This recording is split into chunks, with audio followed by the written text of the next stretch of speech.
Okay, we're recording. Good evening, everybody. This is Dale Lamb with Gardner Webb. Thank you for joining me tonight.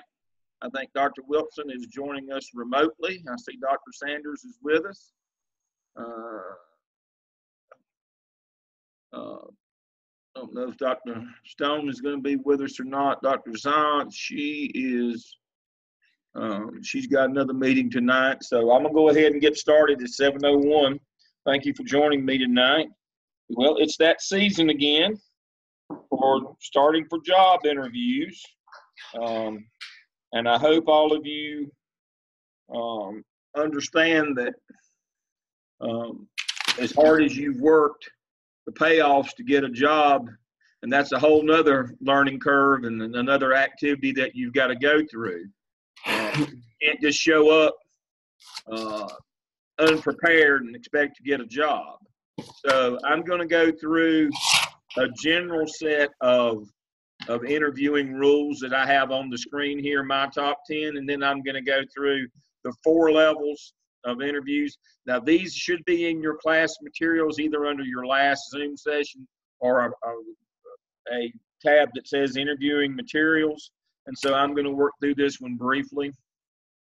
First one, of course, is dress for success. I don't care what time of year it is. I don't care if you got a last minute notice. I don't care if they say it's casual or whatever. Make sure you're dressed appropriately. That may be old school, but it's still very important. I tell the story. I had a situation one time, and it was last minute, and we were in the work days, and they sent a fellow over who was at another school, and he showed up and was wearing his bad wig, and it was kind of set cockeyed on his, kind of like kids wear their hats now, kind of tilted about 15 degrees to one side. And I'm sure he'd have been a great candidate, but all I could do was look at his wig. He didn't have his good wig on. His cheap one kind of didn't fit right. And so wear your good wig. Make sure that you're dressed appropriately. Don't come in, dressed crazy or something that people would cause that to be a problem. You want people not to even notice how you're dressed or how you're groomed, if possible, that you're groomed appropriately. Take a 2-page evidence summary with you. Now, you know that you can publish and share your competency folio when you finish it. It's your stuff. You can publish and share it now. And you can take it, and it has your artifacts, the things that you've done during this program. But sometimes, now this is getting to be less and less, but sometimes when you go on an interview, your interviewer will say, well, I took an exam when I came through. What are these evidence artifacts that I hear about? And so it would be nice if you would do a little 2-page summary. And if you're not asked, but you could give your 2-minute elevator speech. There's 6 evidence artifacts. I did PLC. We did a professional development plan. We worked off the teacher working conditions survey. But here's what one would look like, and it's in those materials, that 2-page. And it just outlines what you did in each of those. Shouldn't be more than 2 pages. If they really want to know, you can leave that with them. If they don't ask, that's okay.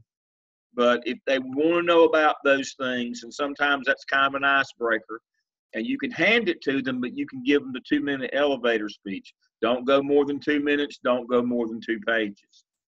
They're not that interested. Research both the school administration and the school. Make sure you know what the state report card looks like in the TWC or Advanced Ed in South Carolina. Those are public information. Report card and their Advanced Ed or surveys, all that stuff is public information. Know the backgrounds of the administrative team. You may get some questions in terms of how you might fit in. How do you see yourself fitting in? If you don't know anything about the school or the administrative team there, it's kind of hard to answer that question.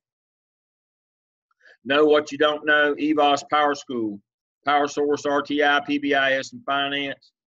Be able to speak to instruction in the bottom line, student achievement. But when I say know what you don't know, Don't walk in and say, hey, I know all about Power School. I've got it in my classroom. Well, then don't blame me when you don't get hired. You're a nitwit. Power School was different for administrators than it is for teachers. It's not important that you've ever been into the administrative portal. What's important is that you know that there's an administrative portal that looks different than the one you've got. Completely different, and a lot more things and a lot more advanced, and you'll have to learn it. All of these things that I have on the screen, there's an administrator version that is much more in-depth, involved, and higher level than the one you have as a teacher. You have to know that. Don't tell them I'm an expert on RTI and all you've ever seen is the scripted lessons. Have you ever seen all of the other things that go with it? No. Well, then have you ever seen McGrill or Power Source, the evaluation system with the matrix and all those things? No. If you haven't, all you've ever seen is the actual instrument that you're evaluated with. If you've never been into Power School and seen the attendance module, the discipline module, all those that are not menu driven, that they're screen after screen, know what you don't know. Know that those things are not the same for administrators as they are for teachers. Understand that finance at the district and school level is different than the finance at the class level. You just got to receipt money taken in. But you need to know that I don't know all the rules, but I'll find out. I've had, the 603 class that gave me the basics, but I'll learn the individual purchase order system here at the school and those kinds of things. How materials are ordered, or how we get stuff from the warehouse, or how we use state contract system. Those things are specific to the individual school. You'll have to learn that when you get there. So don't walk in and be a know-it-all. Oh, I've done all this stuff, when you really haven't. You've just, hopefully during your clinical time, that you'll get the opportunity to go in and see these things. But if you haven't used them, that's the difference between, that's like somebody thinks because they rode in a car one time they can fix one. No, don't be a nitwit when you go on your interview. Have a humorous anecdote about how you were able to turn a negative into a positive.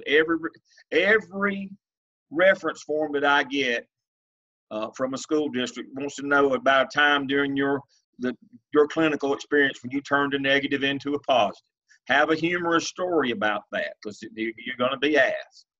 That's standard now. It's even on the written reference guide. Make sure it's humorous, and that maybe even the joke's on you.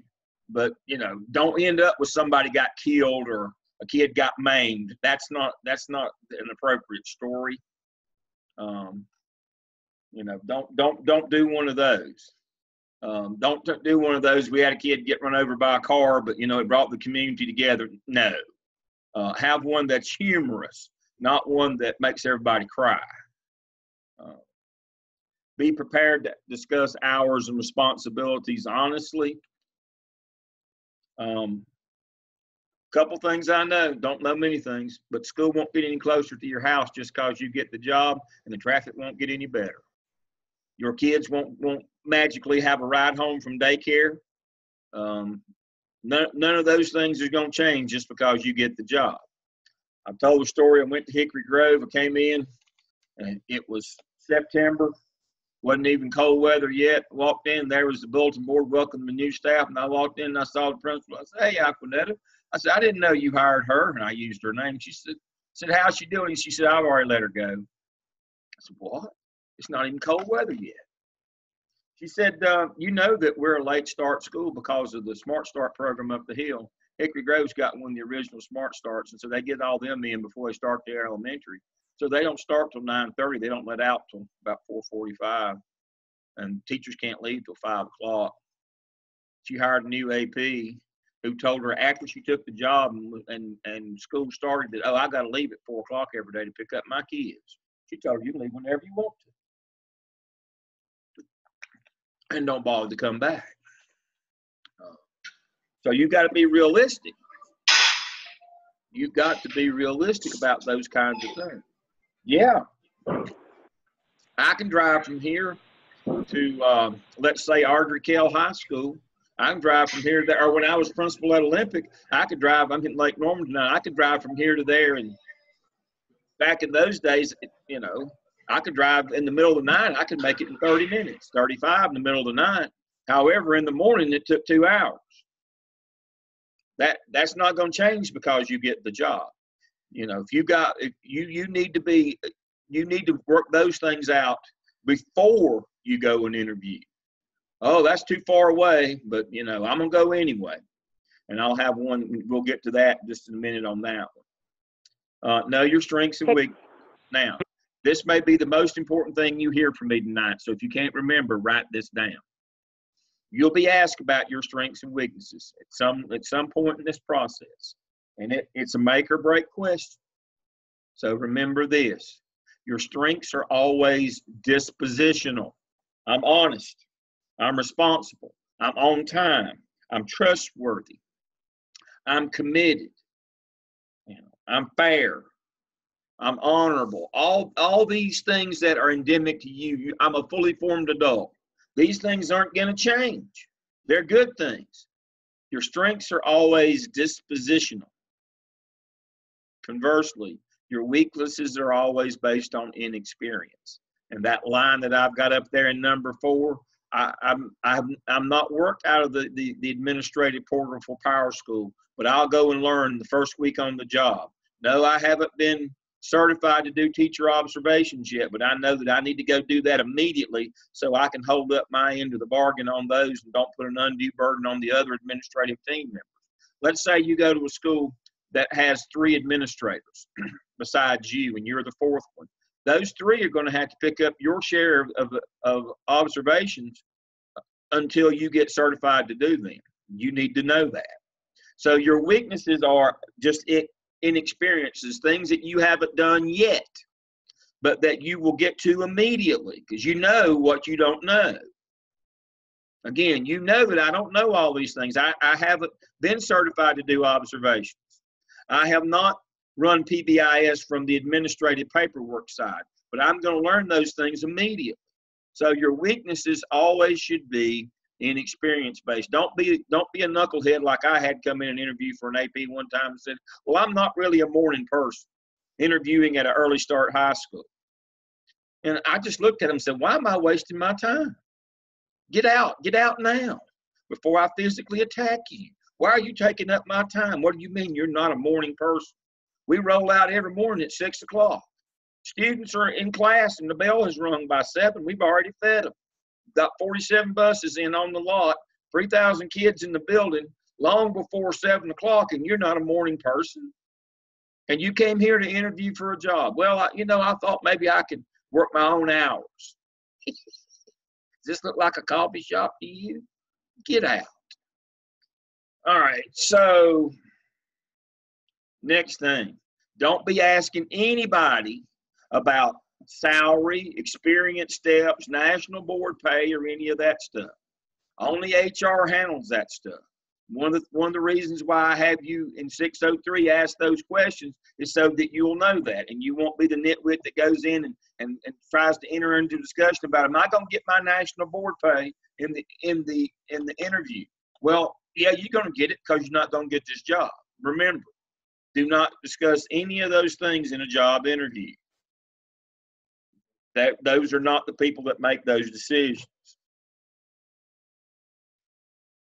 Don't engage in gossip or negative talk. We all know one another. We go to principals meeting every month and sometimes socialize together. So if you talk bad, we'll know pretty quickly. So don't do that. And then the last thing, and this is my pet peeve. Don't interview for a job you wouldn't take just for the experience. This is a waste of the interviewer's time and word will spread. I've had people walk in and say, and I say, where do you live? They go, I live up so and so. I said, that about an hour and a half away. Well, I don't really want to work here. I just want to come and go through the interview process, for the experience so that when I go to the good places to work, I'll know the answers to the question. It's amazing I didn't assault people in my career that did dumb things like that. Don't be that person. Don't be that person that goes in and says, well, I don't really want to work here. I just want the experience. My job as a principal when I'm doing interviews, or my job as assistant superintendent when I'm doing interviews, or superintendent when I'm doing interviews, is to find the best candidate, not to get you experience. That's not my job. And I don't have the time to do that for you. And that's very insulting when you walk into somebody, especially somebody's building, and you basically, I don't work here. I just want to know the answers to the test, so that when it matters, um, I'll know the answers. So those are the 10 things. Get those in your mind, and you should be good to go. So moving on quickly, you'll pardon me. I have some of the documents loaded, and some of them wouldn't. I didn't load. Let's see, what do I want?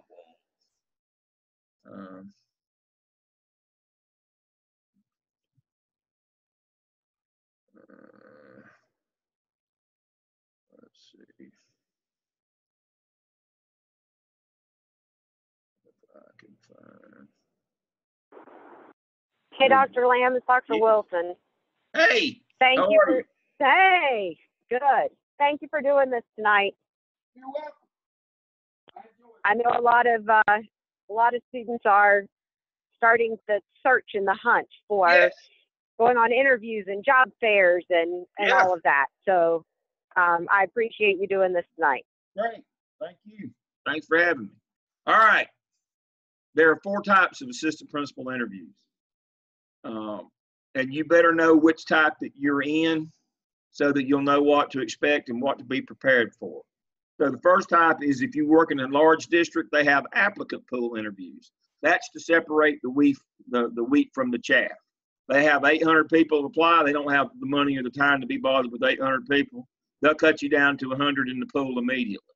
And so they'll have things like, they'll do Strength Finder or Gallup. I guess it shows up backwards. There it is. They'll do something like this with you, or they'll do a reasoning activity like the principal's in basket, or they'll do a virtual interview with you, or they'll do that. They'll do a data where they give you a data set and have you write it up. It's very impersonal, and the idea is the big ideas to make sure that you're a quality person before they start spending time with you. So the first one, you need to go through your Strength Finder book in 605 and look at all of those themes that are in there. I don't know if anybody is still doing the original Gallup interviews, which Strength Finder is a part of Gallup. I don't know if anybody's doing the formal interviews anymore. I'm one of the few people left around that's certified to do these. But they still will ask you similar kinds of questions. So I'm going to give you, I can't share this with you because it's copyrighted, but they're looking for commitment, ego drive, achiever, developer, individualized perception, relator, stimulator, team, arranger, command, discipline, and concept. Those are the things that they're looking for. They translate to the Strength Finder things. And so what they're looking for. Now, if you do the formal 60 questions, they'll do them in 5 sets of 12, or they may just do loosely, just ask you these things. Here are the landmine questions that you should know the answer to.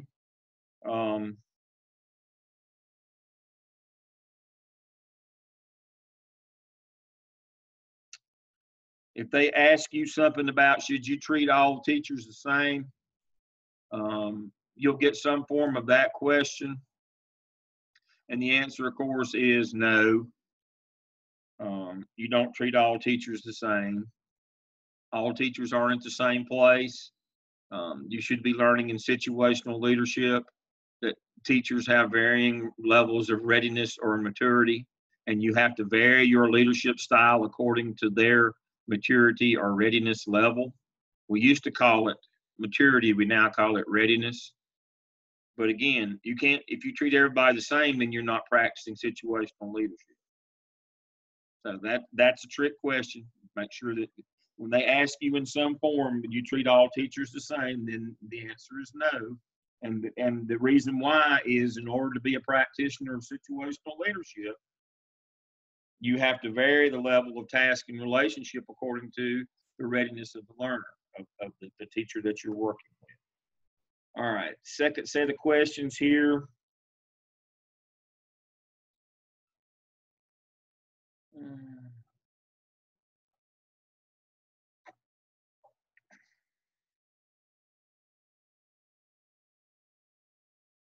Okay. Do you want your teachers to know that they could call you anytime, day or night? The answer, of course, is yes. Again, that shows your commitment to shared governance, a servant leader, that you're going to go in and shoulder the load with everybody else. You're not just going to be the person who is the boss, that they can depend upon you, that you are approachable and available to the staff. They can get in touch with you day or night. That's important. All right.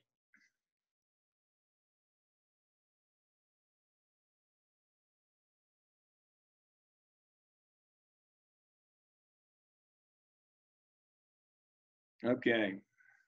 Are there certain beliefs about which you have no intention of ever changing your mind? And that would be yes. You have core beliefs. Like for me, my core belief is, and I know this sounds corny, is that all kids can learn. Not at the same time or at the same rate, but they can all learn. It's up to us to find a way.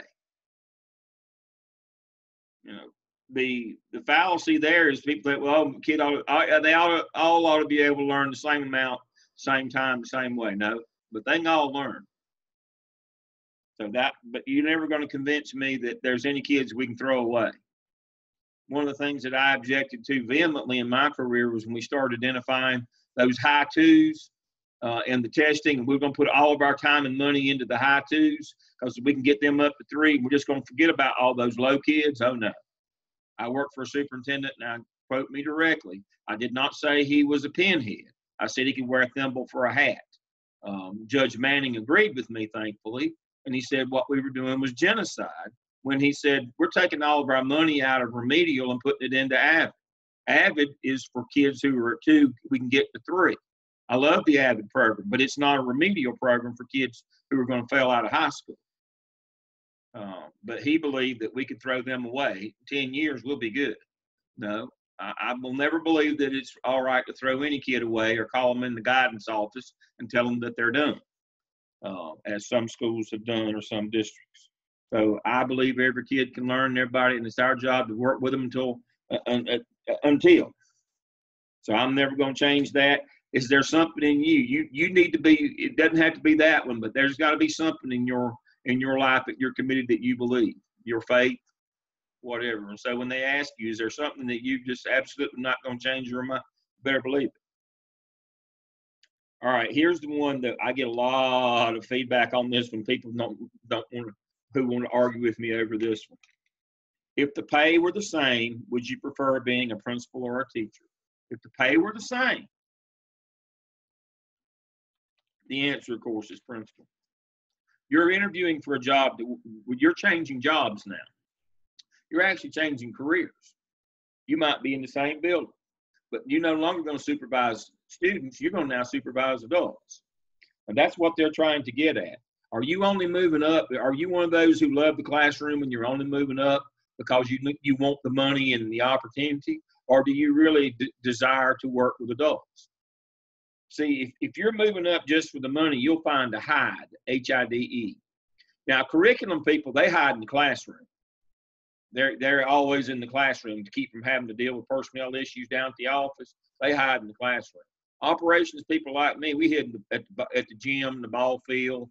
We always had something out there. They'd come to work on the scoreboard. That's where we hid when we didn't want to deal with people problems.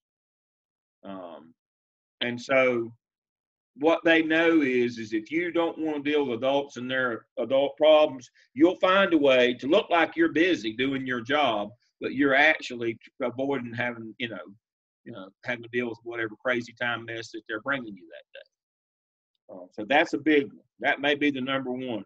If you tell them, no, man, I'm only doing this for the money. I'd stay and I love being in my classroom. They'll let you stay in your classroom. Make sure you understand that one.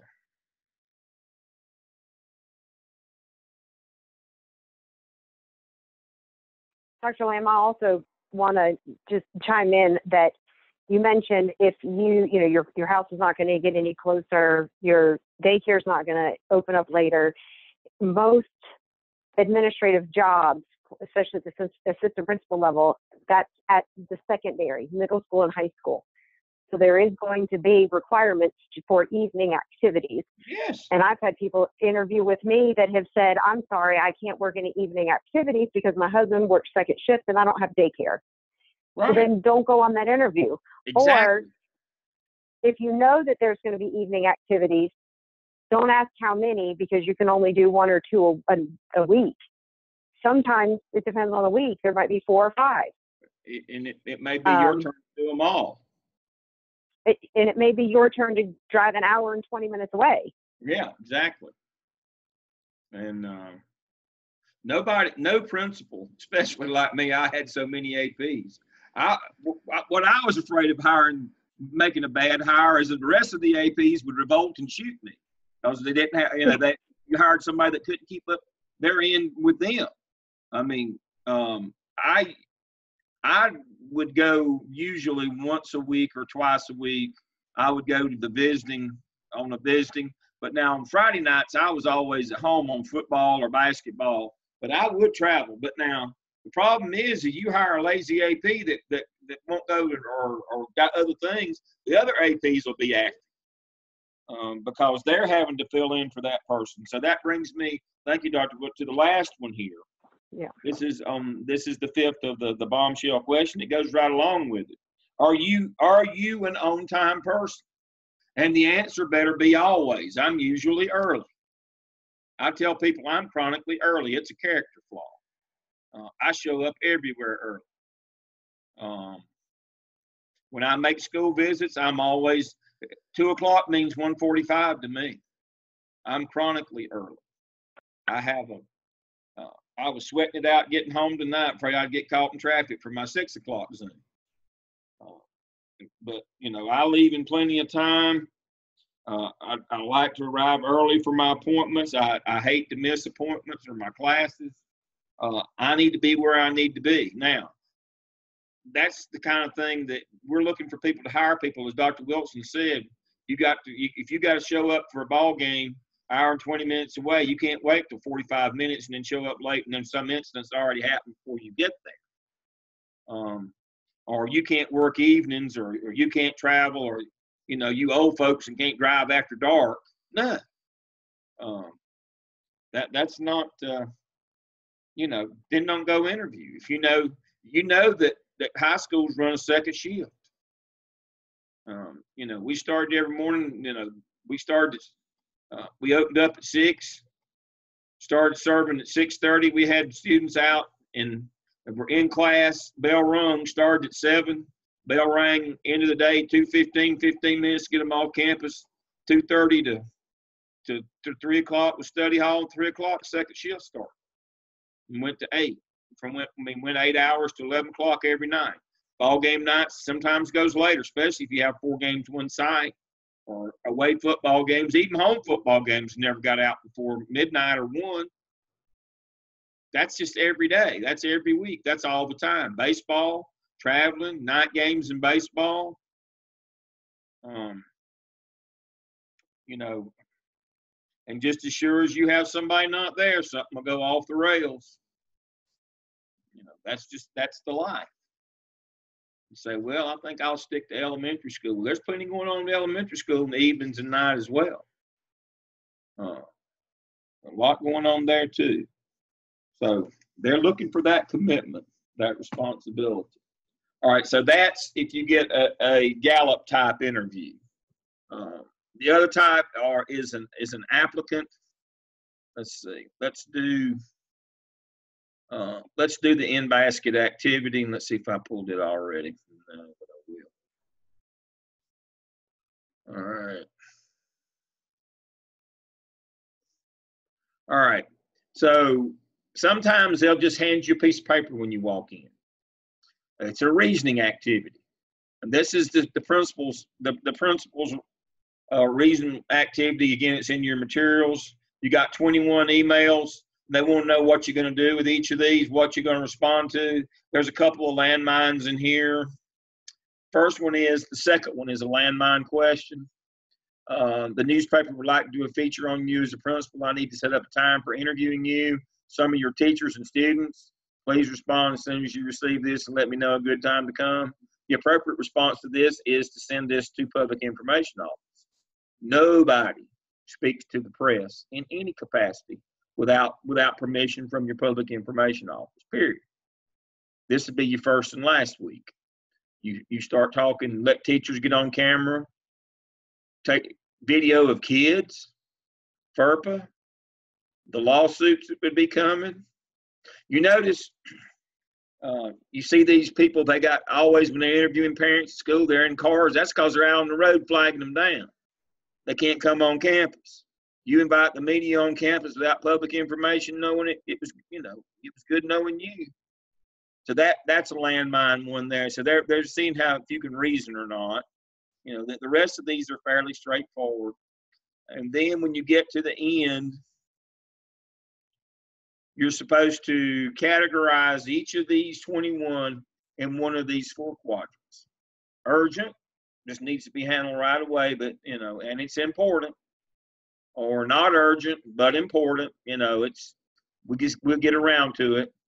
Urgent, but not important, and not urgent and not important, like spam or something that doesn't matter to you. Now, when you do this 21 and you go through and you fill out and you tell what action you take and what reason and all that, they'll read those if and only if you don't have any in quadrant 3. You notice it comes first. If you put any of those 21, if you wrote them in quadrant 3 here, then yours goes in the round file. You're done. That disqualifies you. Nothing can be urgent and not important. Important implies urgency or some degree. Reasoning, think about it. Nothing can be urgent that is not important. If it's not important, it's not urgent. So if you put something in this quadrant, they won't bother to read any of this. They just throw yours out. You didn't make it. And they'll have some kind of reasoning activity where you got to think about things for a minute and work through. Now, they won't be very high level. I mean, this one's fairly simple. I doubt any of you would put anything as something as urgent, but it's not important. But if you did, that would preclude them from having to read your actions. And then they'd go to number 2, and they'd see if you were just going to send this to action, forward it to Public Information Office. Reason? Privacy concerns. You know, did you get that one right? And that kind of checks on that. Do you know that piece of it? There's a couple more in there that have to do with the law. And then, you know, if you didn't put something in quadrant 3 and you didn't miss number 2 here, they gave you one to kind of set you up, but the real one was number 2. Do you know, because you're new, to not forget your head and do something dumb like let the newspaper come on or the TV with the camera? Or, you know, do you know that we don't do that in our business? We don't let them on campus. After that, you're pretty good. So that's a reasoning activity. The other type of applicant pool activity that you will run into will be virtual interview. Let's see.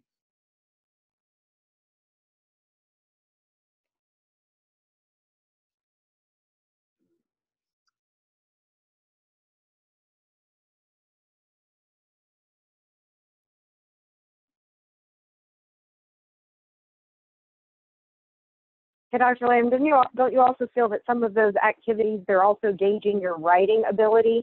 Oh, sure. I'm getting ready to get to that one. That's exactly right. Good. Good. I'm having, here we go. The virtual interview has you usually writing, and they're trying to gauge that. Here we go. All right, so virtual interview.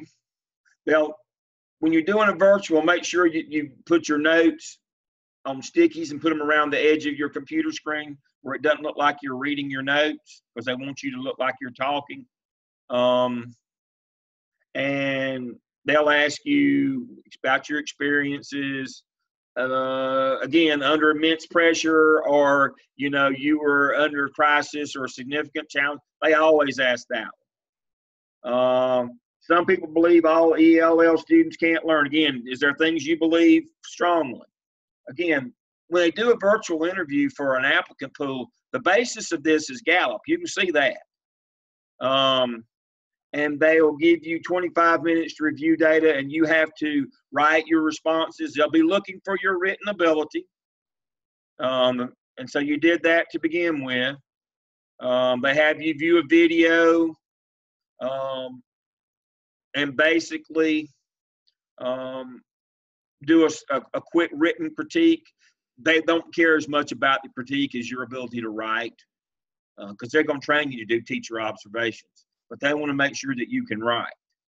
And they give you a narrative and a technical type of writing. That's kind of the trick here.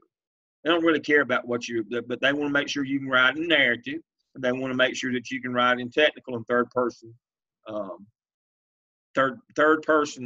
passive as you write your evidence artifacts in. They'll ask you the law question. As I've told you before, nobody can give you permission to break the law. There's a policy you don't agree with. What are you going to do? You're going to follow policy. Duh.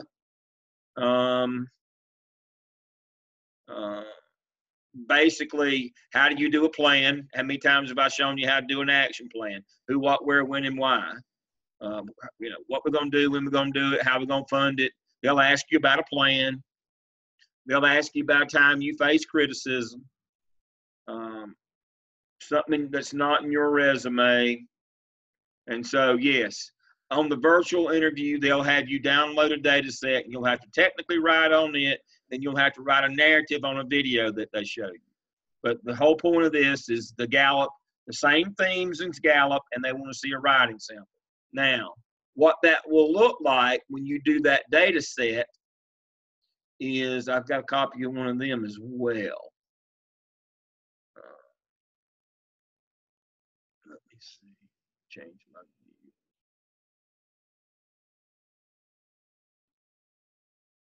view. Here we go. No, that's not the view I want. That's good.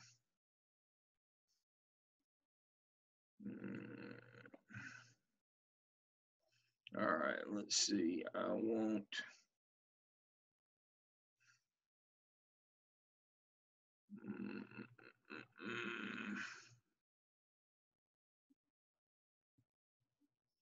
Okay, yeah, principles in basketball. Let's see.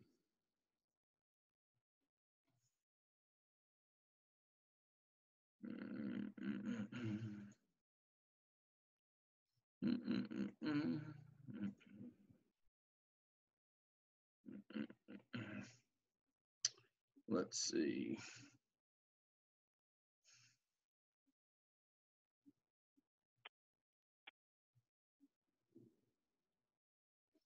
Let's see if it'll do it here. No, it's still not. Didn't get off of that.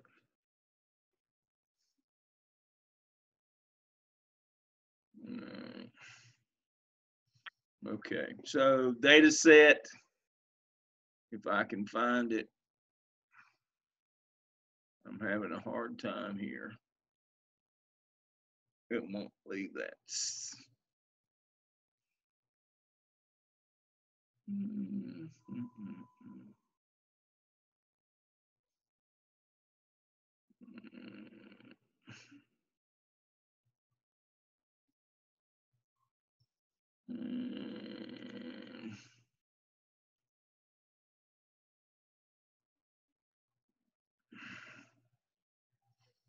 Okay. Let me see if I can find it this way. Here we go. Oh, took a second, but we're good.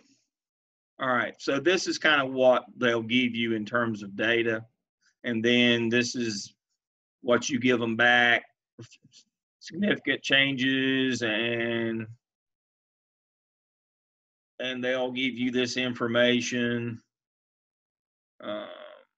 And then you'll give them an action plan. Again, that's what they're wanting is an action plan. And then they'll give you more data and you'll have another plan. And basically, again, every time, what they're looking for from the data is an action plan, a growth plan, a marketing plan, cultural. Why do you think we have you do that in the graphic organizer at the end of every one of your evidences? When they give you a data set, they want a plan, an action plan. And that's what we trained you to do. That's how we work. That's how the school improvement plan is built. It is an action plan. And so they'll give you data sets, just like you had when you did the app sale. You looked at your school data and put your PLC together, looked at school data and came up with an action plan. They'll have you do that. And but they'll have you do it again, just like we did. They'll have you do it in instruction. They'll have you do it in a professional development plan.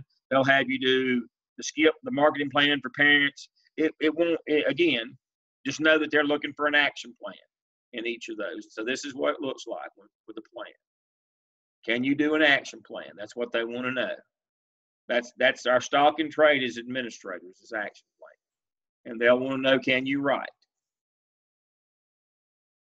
All right, so that is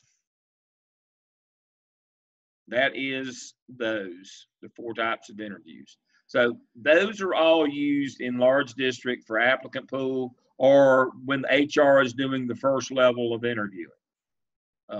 Some form of one of those. They all run the same theme. They want to make sure you're a sound and rational person. That's a good thinker, a good reason that you're committed, that you know what you're supposed to know. All right, now the second level group is a group interview. And this one is fairly simple in that the whole idea with it is to make sure that you know your audience. Can you speak to lay people who aren't in the business?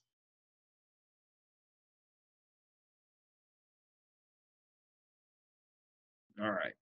So this will be a group of like teachers and parents and community members, people who are not school administrators, who may not know all the jargon,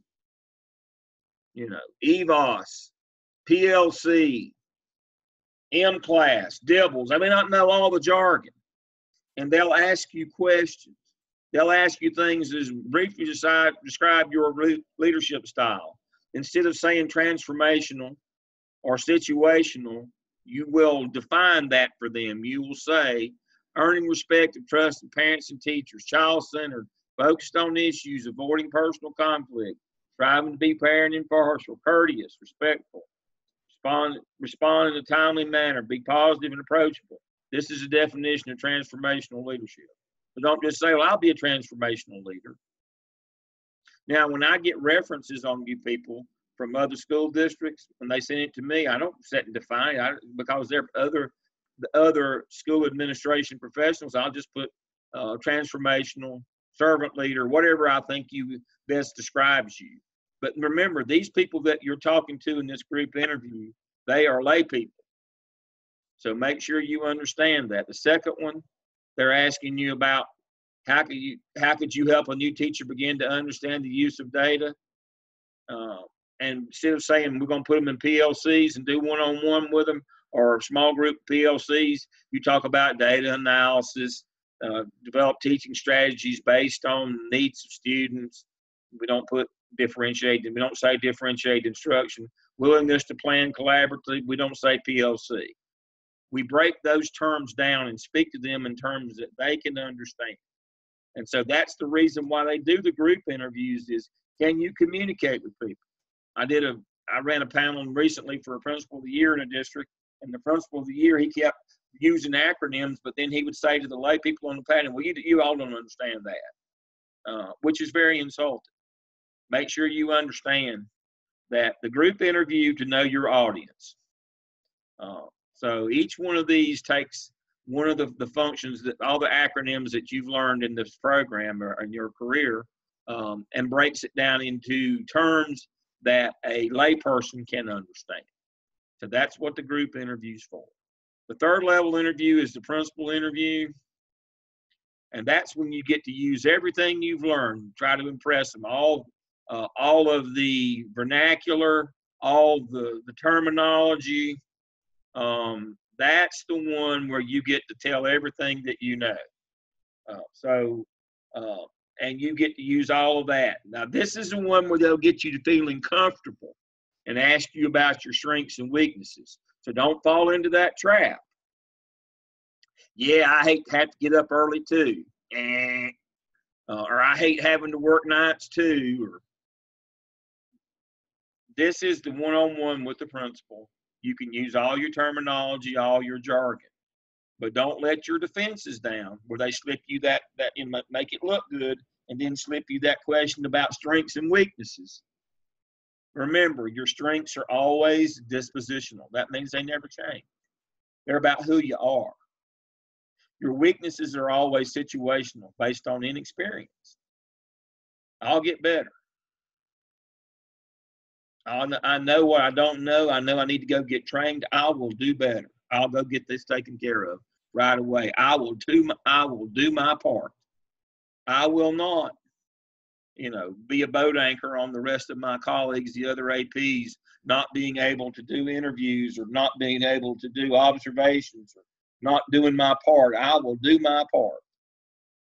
I will do my part. So here are the things that you're most likely to get asked about by the principal. These are all easy things that you all know the answers to. Just don't get too comfortable and say something stupid about your weaknesses. They're always about inexperience. They're never dispositional. I mean, if you're not an on-time person, that's dispositional. That's not going to change. We can't use.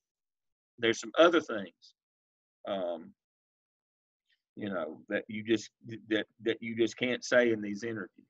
And so make sure that you're all about understanding the principal interview is about showing off all that you know, and acknowledging what you don't know as a weakness, but that can be fixed.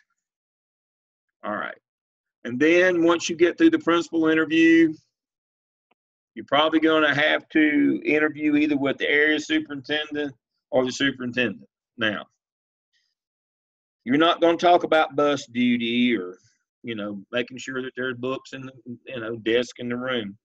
More than likely, when you go talk with the superintendent, the whole idea here is, even getting hired as an AP, is will we be able to, can we see you being a principal in a few years? And so we're going to talk to you about big ticket items. And the two most relevant in North Carolina and South Carolina as well is 21st century skills. And so everybody knows what they are and what to say and all that business. Everybody knows what 21st century skills are. Everybody knows about the rainbow and all that kind of stuff. But I've got you an article in there that's very, very good article, because what the superintendent's going to ask is, how are you going to do this? You know what they are. They're not going to, when you go talk to the superintendent, he's not going to give you a quiz, what are the 21st century skills. He's going to, or she's going to assume that you know what they are. They're going to ask you all right, hero, how are you going to do this? And so this is a 6-step process of how that you as a school administrator can implement 21st century skills in your school. And they're step by step. So you might want to prepare with this if you get the superintendent. When you get to the superintendent, to make sure that it's not just about knowing what the 21st century skills are, but how you would go about putting them in place. What is your action plan? And then knowing the companion document that goes with this if you're in North Carolina, and there's one in South Carolina as well. If we do this, what will these students look like? If we do this, what will these students look like? And so,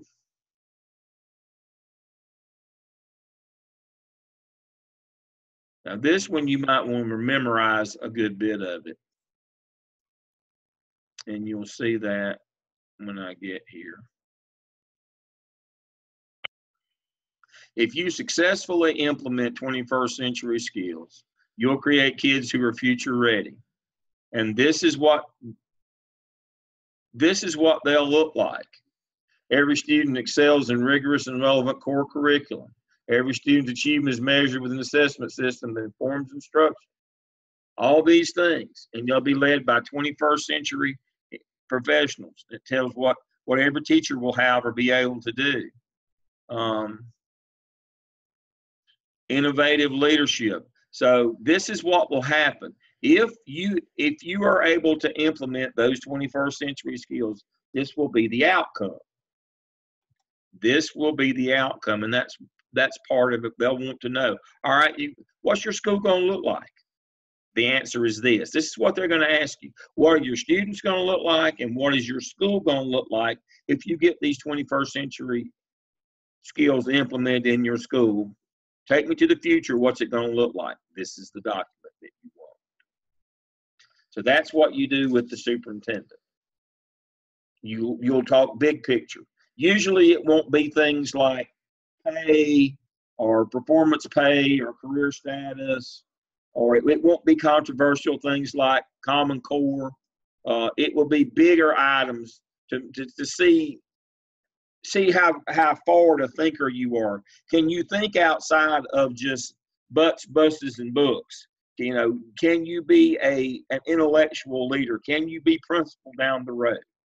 Or you don't know any of that stuff, you know.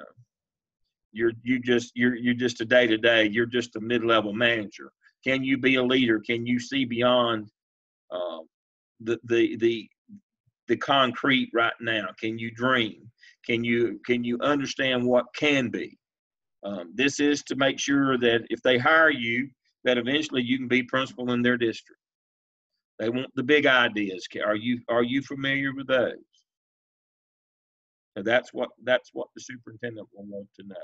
And it may not be this specifically, but if you're prepared for this kind of thing, then you'll understand, and you should be able to answer their questions. They're looking. Can you look beyond the day-to-day and see and have a vision?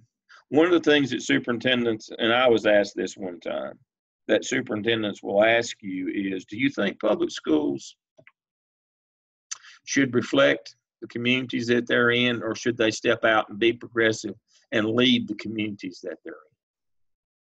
That's a pretty doggone good question. And that's one that I'm going to pose to you to kind of close out tonight. If your vision, if you're just a manager, then you believe that schools just reflect the community that they're in, what good, bad, or indifferent. If you're a manager. If you're a leader, you know that schools should be out front leading their community and changing and improving their community. And that's what the superintendent wants to know. Are you a manager or are you a leader? A lot of superintendents no longer will hire lifetime assistant principal manager people. They're looking for people, even at the assistant principal level, who have the potential to be leaders. So if you think that the school just should reflect the community it's in and stay in their lane, don't be controversial, don't lead, then you're probably not going to get a job as a principal. You may not get the job as the AP. You know, the superintendent is looking to see that you're a visionary, that you can see down the road, and that you know that schools can make a difference in the lives of people in communities. I think about the first time I ever visited Mary C. Williams Elementary School in Wilmington, North Carolina. Mary C. Williams is, for those of you who don't know, is in a federal housing project. Now, we all understand that working poor is situational, but poverty is generational. The children in that school, none of their parents had a job. They didn't know any adult that ever had a job. But that school strives every day to take those kids further than that community.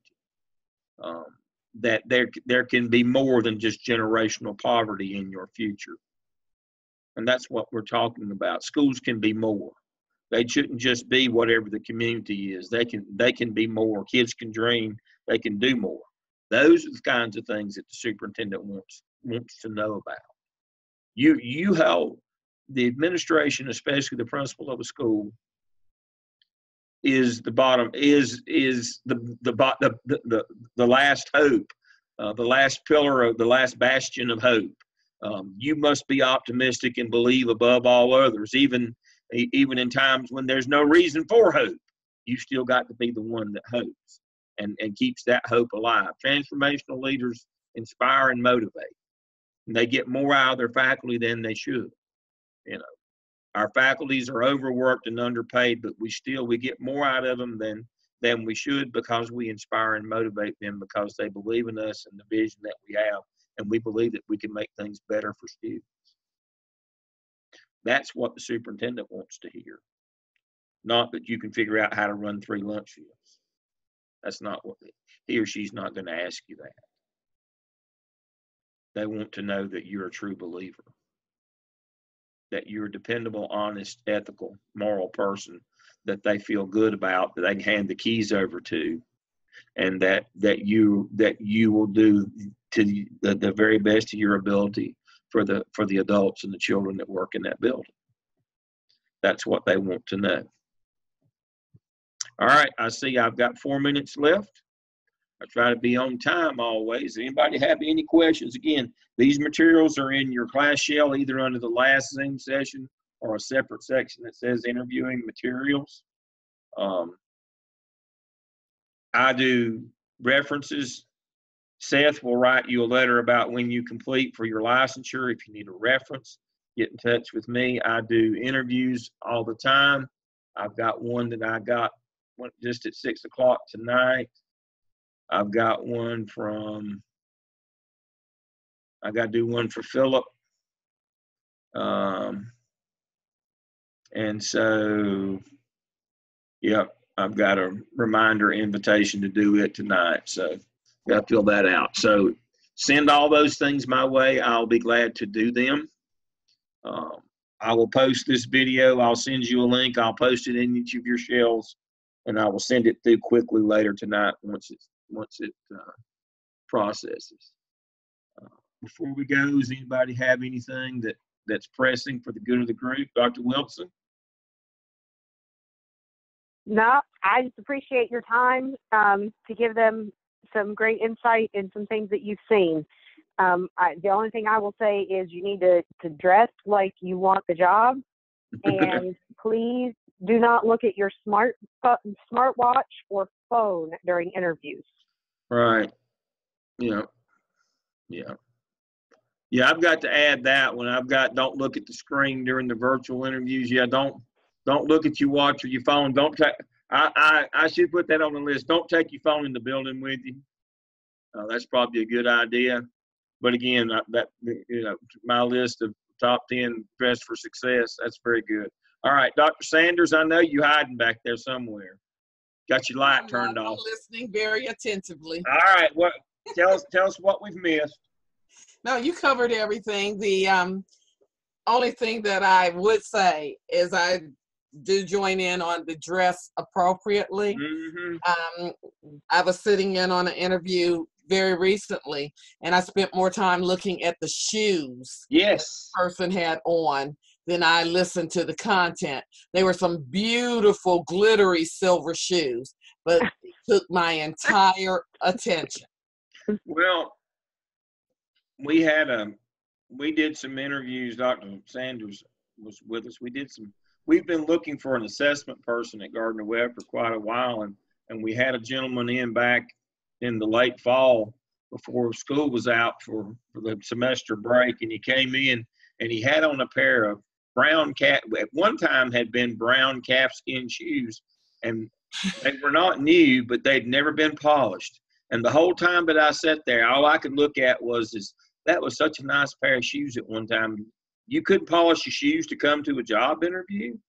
As I referred to him, the hobo couldn't polish his shoes to come to a job interview. I'm sitting here talking to you tonight from my home, but my shoes are polished. That's the least that you can do. And so he came in, I don't know, and I told him, I said, I hire anybody that can't polish his shoes. All right. I mean, if you can't put more effort than that in it, I don't think he's going to be the one working long hours and burning midnight oil if he can't polish his shoes. He'd been better off went to Pick and Pay and bought him a $10 pair that looked new than coming in that mess. But that's just me. Those are the kind of things you don't want your dress to distract from anybody. Right. You want to come in and be appropriately dressed.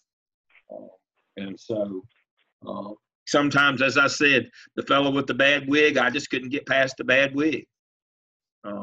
He should have wore his good wig or no wig at all. Don't wear your bad wig. Well, the other thing that we're facing too is the tattoos. I get asked all the time, well, should I cover up my tattoos? Shouldn't I? If you don't know, you should cover them up. The number of piercings in your ear. You don't, if you don't know, you need to take out a couple of earrings. You just have to, I don't want to say you have to be conservative, because I don't necessarily think as a female you have to be in pantyhose and, the skirt and the suit top, but you can wear a pantsuit, but you need to be covered up. And you need to just be professional. Yeah.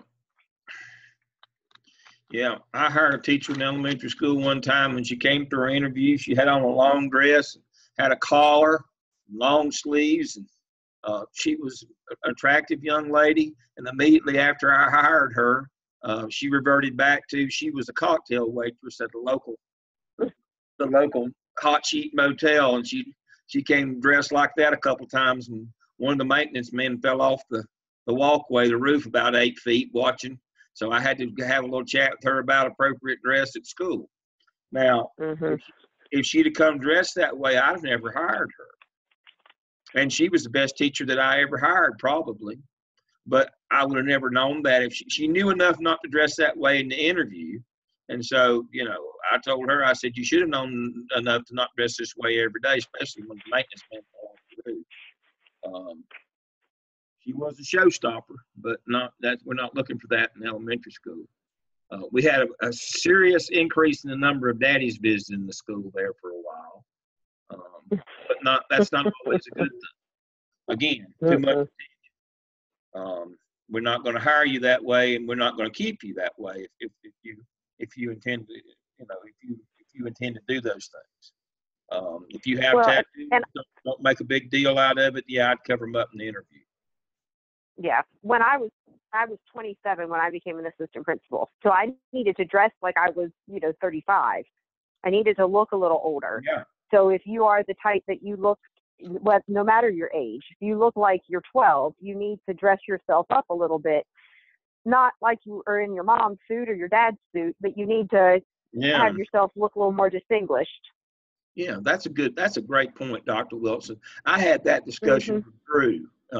He's Holly Ridge, and I don't know how old Drew is. He looks 11, maybe 12.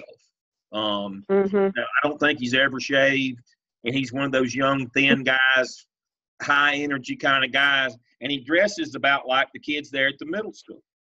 And he's not much bigger than they are. And I told him, the first couple of jobs, I said, I don't mean to be ugly, but I said, I thought you were one of the kids here. I said, you're going to have to do something. I know.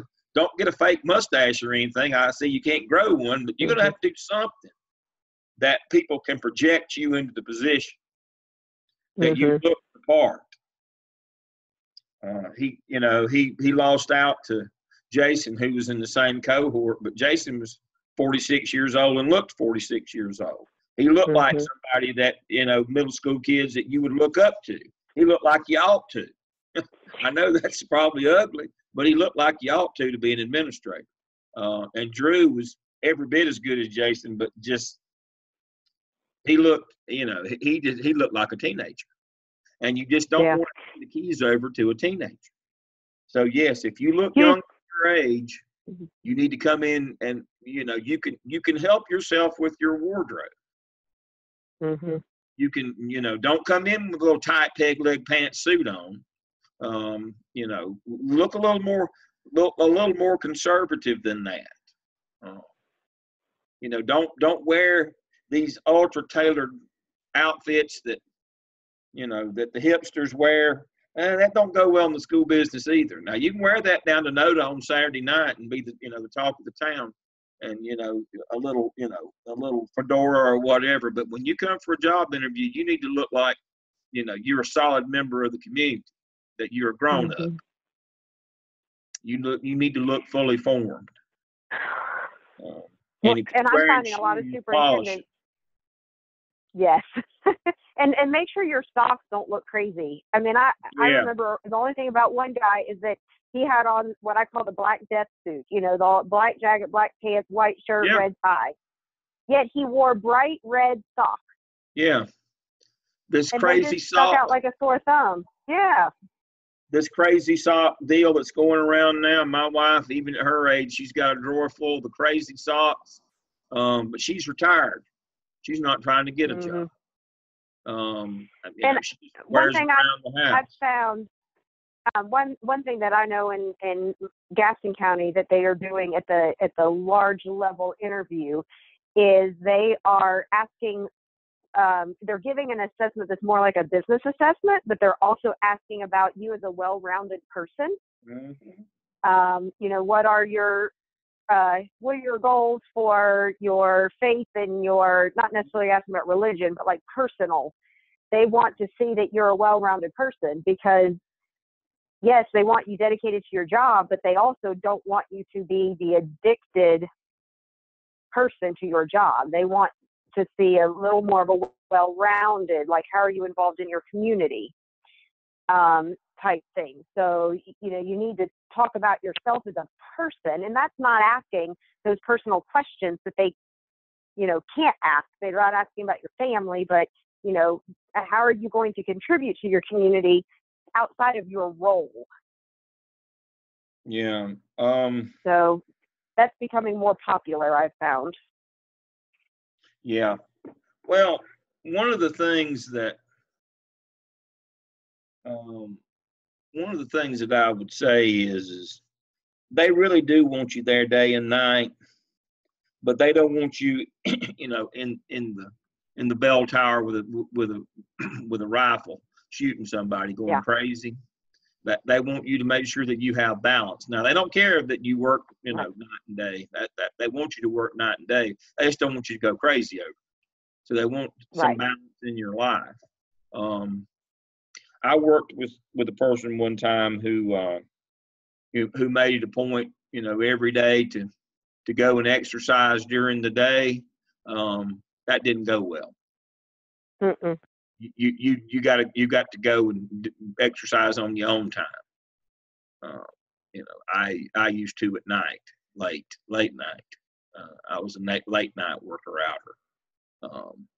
But the other thing that they want you to know about is ESSA, how it impacts, the school accountability, at least in North Carolina, how it impacts the school report card.